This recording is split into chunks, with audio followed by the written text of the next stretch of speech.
এক পুরুষে গড়ে ধন আরেক পুরুষ খায়, পরের পুরুষ এসে দেখে খাওয়ার কিছু নাই। কেননা টেকসই উন্নয়নের সংজ্ঞায় সবচেয়ে গুরুত্বপূর্ণ দিকটি হলো বর্তমানে চাহিদা পূরণ করে ভবিষ্যৎ প্রজন্মের চাহিদা পূরণের জায়গাটি অক্ষুণ্ণ রাখা। কিন্তু তাদের দেখানো উন্নয়নের প্রেসক্রিপশনে এ বিষয়ে সুনির্দিষ্ট কোনো দিক নির্দেশনা নেই।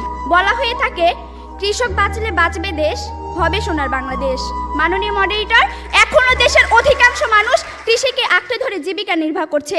কিন্তু কথা হলো, দেশের এই সিংহভাগ কৃষিজীবী মানুষকে মানসম্মত শিক্ষায় শিক্ষিত ও কৃষিজ্ঞানে প্রশিক্ষিত করে গড়ে তুলতে না পারলে একদিকে যেমন কৃষি উৎপাদন বৃদ্ধি করা সম্ভব হবে না, অন্যদিকে অপরিকল্পিতভাবে রাসায়নিক সার ও কীটনাশক ব্যবহার করায় প্রাকৃতিক পরিবেশ ও জীববৈচিত্র্য চরমভাবে ধ্বংস হয়ে যাবে, যা টেকসই উন্নয়নে বড় বাধা। তাই আমাদের বক্তব্য হলো, মাননীয় মডারেটর, কৃষিজ উৎপাদন বৃদ্ধি ও প্রাকৃতিক বিপর্যয় রোধ করে টেকসই উন্নয়ন নিশ্চিত করতে শিক্ষা খাতে আরও বেশি বিনিয়োগ করে শিক্ষা ব্যবস্থায় কিছু কৃষিবান্ধব পদক্ষেপ গ্রহণ করতে হবে। আর সেই পদক্ষেপগুলো হলো: 1. কৃষি গবেষণায় বরাদ্দ বাড়াতে হবে। 2. কৃষি শিক্ষার প্রসারে আরও বেশি কৃষি বিশ্ববিদ্যালয় স্থাপন করতে হবে। এবং 3. কৃষকদেরকে প্রশিক্ষণের আওতায় এনে প্রশিক্ষিত জনশক্তি হিসেবে গড়ে তুলতে হবে। আর তার জন্য শিক্ষাক্ষেত্রে অধিক বিনিয়োগের কোনো বিকল্প নেই। লক্ষ্য করুন প্রতিপক্ষ, সাম্প্রতিক সময়ে বিশ্ব ব্যাংকের এক জরিপে দেখা গেছে বাংলাদেশের মোট জনসংখ্যার 70 ভাগেরই বয়স 32 বছরের নিচে, যাকে বলা হয় ডেমোগ্রাফিক ডিভিডেন্ড। মাননীয় মডারেটর, আমরা বিশ্বাস করি ডেমোগ্রাফিক ডিভিডেন্ডে এই সুবিধা ভোগ করে আমরা খুব দ্রুত উন্নত দেশে পরিণত হব এবং দারিদ্র্যের হারও হয়তো সাময়িকভাবে কমবে। কিন্তু মাননীয় মডারেটর, আমাদের পরবর্তী প্রজন্ম যদি সেই অর্জন ধরে রাখতে না পারে, তাহলে সবকিছু অর্থহীন হয়ে পড়বে, যেমনটি হয়েছে নাইজেরিয়ায়। অথচ মাননীয় মডারেটর, আমরা যদি সিঙ্গাপুর কিংবা মালয়েশিয়ার কাছ থেকে শিক্ষা নিয়ে শিক্ষা খাতে অধিক বিনিয়োগ নিশ্চিত করতে পারি, তাহলে মানসম্মত শিক্ষা ও প্রশিক্ষণের মাধ্যমে দক্ষ জনসম্পদ তৈরি হবে এবং অর্জিত হবে টেকসই উন্নয়ন। প্রতিপক্ষ, আপনারা যদি উন্নয়ন ও টেকসই উন্নয়নের মধ্যে পার্থক্য না খুঁজে শুধু আর্থিক উন্নয়নের স্বপ্ন দেখেন, তাহলে তা হবে বোকা স্বর্গে বসবাস করার মতোই বোকামি। মাননীয় মডারেটর, এবার আমি দেখে যাব শিক্ষাক্ষেত্রে বিনিয়োগের সুফলটা কি। লক্ষ্য করুন প্রতিপক্ষ, শিক্ষা এমন একটি খাত যার কাজ হলো দক্ষ জনশক্তি গড়ে তুলে পুঁজির সঞ্চালন ঘটানো। এ প্রসঙ্গে নোবেল বিজয়ী অর্থনীতিবিদ আর্থার শুলজ বলেছেন, প্রাথমিক শিক্ষায় বিনিয়োগ করা সম্পদের সুফল ফেরত আসে 35%, মাধ্যমিক শিক্ষায় 20% এবং উচ্চশিক্ষায় ফেরত আসে 11%। তাছাড়া বিভিন্ন ধরনের বিনিয়োগের মাধ্যমে দক্ষ জনসম্পদ গড়ে তোলা যায়, যাকে বলা হয় রিটার্ন অন ইনভেস্টমেন্ট। মাননীয় মডারেটর, আমাদের দেখানো শিক্ষাক্ষেত্রে বিনিয়োগ যখন বর্তমানের পাশাপাশি ভবিষ্যতের নিরাপত্তা নিশ্চিত করছে, তখন প্রতিপক্ষ কেবল বিতর্কের খাতিরে আমাদের বক্তব্যে বিরোধিতা করছেন। প্রতিপক্ষ, দয়া করে টেকসই উন্নয়নে এমন একটি খাত দেখিয়ে যাবেন যে খাতের উন্নয়নে মানসম্মত শিক্ষার প্রয়োজন নেই। আর আপনারা যদি তেমন একটি খাত দেখিয়ে যেতে ব্যর্থ হন, আপনাদেরকে অবশ্যই স্বীকার করে নিতে হবে শিক্ষাক্ষেত্রে বিনিয়োগই টেকসই উন্নয়ন নিশ্চিত করতে পারে। মাননীয় মডারেটর, মানসম্মত শিক্ষার জন্য চাই মানসম্মত শিক্ষক, কিন্তু শিক্ষা খাতে পর্যাপ্ত বিনিয়োগ না থাকায় আমরা তা পাচ্ছি না। কেননা শিক্ষকদের বেতন কম হওয়ায় তুলনামূলক মেধাবীরা এই মহান পেশা বেছে নিচ্ছে না। শিক্ষকদের বেতন শুধু কমই নয় মাননীয় মডারেটর, রাষ্ট্রীয়ভাবে তাদের সাথে অবিচার করা হচ্ছে। মাননীয় মডারেটর, একজন শিক্ষকের সন্তান হিসেবে তাদের অসহায়ত্ব রোজই দেখতে হয় খুব কাছ থেকে। মাননীয় মডারেটর, গত ঈদে আমি যখন একটি ভালো পোশাকের জন্য কান্নাকাটি করছিলাম, তখন বাবা আমার হাতে কাগজ কলম ধরিয়ে দিলেন, আমার দিকে ছুড়ে দিলেন একটি গাণিতিক প্রশ্ন। একজন দিনমজুরের দৈনিক আয় 300 টাকা হলে মাসে তিনি কত টাকা আয় করেন? মাননীয় মডারেটর, মুখে মুখে বাবাকে জবাব দিলাম 9000 টাকা। বাবা আমার কাঁধে হাত রাখলেন, চুলের মাঝে হালতো বিলি কেটে বললেন, মা রে, তোর এই বাবা হাই স্কুলের শিক্ষক হিসেবে মাসে 8000 টাকা বেতন পায়। আমি কোনো প্রশ্ন করতে পারিনি বাবাকে, লজ্জায় বাবার মাথাটা নিচু হয়েছিল।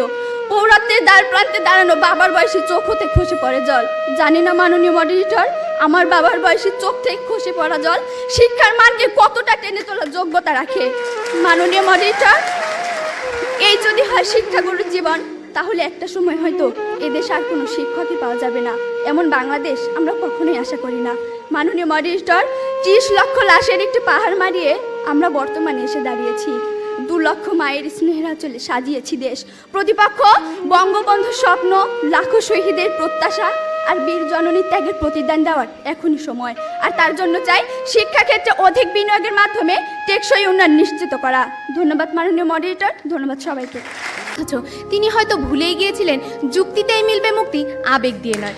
ধন্যবাদ মাননীয় মডারেটর আমাকে কিছু বলার সুযোগ দেওয়ার জন্য। আমাদের আজকের বিতর্কের বিষয় নির্ধারণ করা হয়েছে কেবল শিক্ষাক্ষেত্রে বিনিয়োগই টেকসই উন্নয়ন নিশ্চিত করতে পারে। বিপক্ষে বলছি মাননীয় মডারেটর, প্রতিপক্ষের কথা শুনে মনে হচ্ছে তিনি শিক্ষাকে মেরুদণ্ডের সাথে তুলনা করতে চেয়েছেন, কিন্তু প্রশ্ন হলো শুধুমাত্র মেরুদণ্ডের দেখাশোনা করে অর্থনৈতিক নামক হৃৎপিণ্ড, পরিবেশ নামক রক্ত সংবহন তন্ত্র আর আর্থসামাজিক ক্ষেত্রের মতো মস্তিষ্কের পিছনে বিনিয়োগ বা দেখাশোনা না করলে এই মানবদেহ কি চলতে সক্ষম হবে, নাকি একটি দাঁড় করানো পুতুলের মতো নিশ্চল হয়ে দাঁড়িয়ে থাকবে? তাই মাননীয় মডারেটর, আমাদের স্ট্যান্ড পয়েন্ট হচ্ছে সর্বক্ষেত্রে সুষম বিনিয়োগই টেকসই উন্নয়ন নিশ্চিত করতে পারে। মাননীয় মডারেটর, গত 6 মার্চ 2015 দৈনিক সমকাল পত্রিকায় একটি সংবাদ ছিল এমন যে কক্সবাজারের প্রত্যন্ত অঞ্চলে একজন মেধাবী শিক্ষার্থী মর্জিনার ঘরে জলোচ্ছ্বাসে পানি ঢুকে তার বই খাতা ভাসিয়ে নেওয়ার পাশাপাশি তার বাসস্থানটুকু সমুদ্রের স্রোতে ভাসিয়ে নেয়। প্রতিপক্ষ, আপনার মর্জিনাদের শিক্ষাখাতে বিনিয়োগের কথা বলছেন, কিন্তু প্রাকৃতিক দুর্যোগ মোকাবেলা করতে না পারলে আপনাদের এই শিক্ষার পিছনে বিনিয়োগটি এভাবে উড়ে যাবে ঝড়ে, এবং সেই সাথে মর্জিনাদের স্বপ্নগুলো ভেসে যাবে বানের স্রোতে, আর তাদের জীবন তলিয়ে যাবে সমুদ্রের জলে।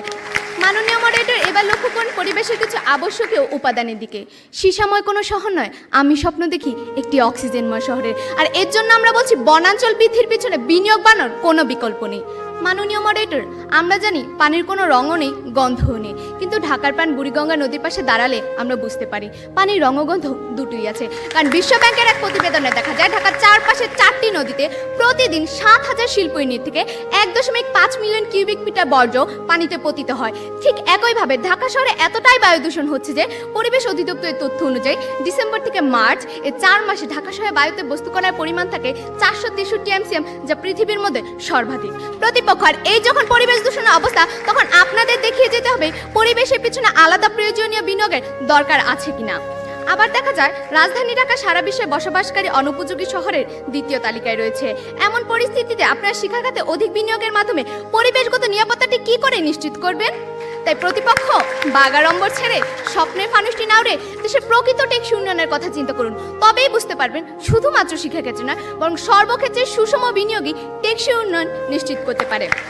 প্রতিপক্ষ, বর্তমান সরকার রূপকল্প 2021 বাস্তবায়নের যে ঘোষণা দিয়েছে তাতে শিক্ষার পাশাপাশি স্বাস্থ্য, কর্মসংস্থান, প্রযুক্তি, সামাজিক নিরাপত্তা ও দারিদ্র্য দূরীকরণকে সমানভাবে প্রাধান্য দিয়েছে।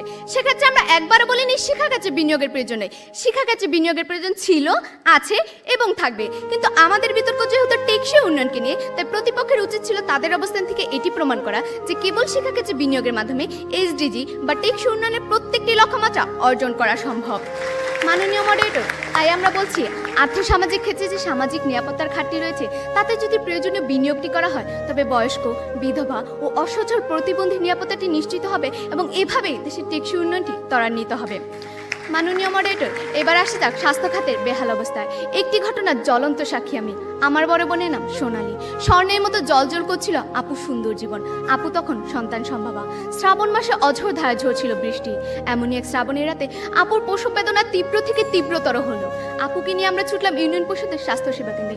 সেখানে যাওয়ার পর ডাক্তার বলেন তখনই অপারেশন করতে হবে, কিন্তু সে হাসপাতালে ছিল না কোনো অপারেশনের যন্ত্রপাতি। ফলে আপুর বাচ্চাটি মারা গেল।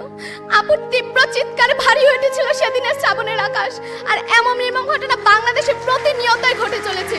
আর এর জন্য তাই একমাত্র স্বাস্থ্য খাতে প্রয়োজনীয় বিনিয়োগের অভাব।